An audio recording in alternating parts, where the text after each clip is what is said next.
Solo artist and GOT7 leader JB, masayang sinimula ng Asia's Top ng kanyang tape Reload concert sa Pilipinas. Si MJ Perenya para sa detalye. You guys ready?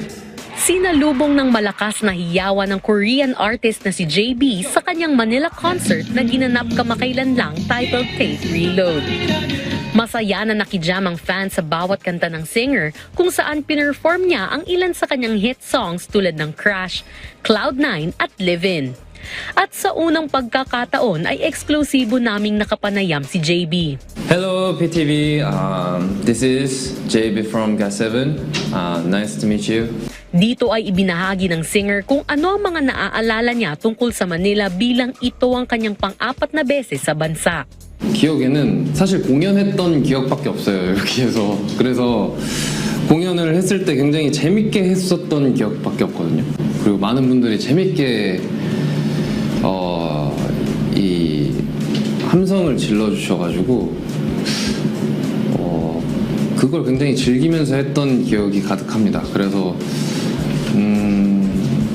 그게 굉장히 기대되고 또 그리고 필리핀 아가새 분들이 또 굉장히 열정적으로 응원을 해주셨던 게 기억이 나서 Mas kaabang-abang rin ang kanyang solo concert tour this time dahil ibang vibe ang dala ni JB compared to his first solo tour na Tape Press Pause.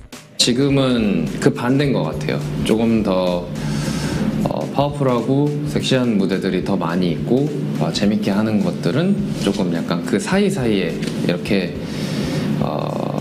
있지 않나.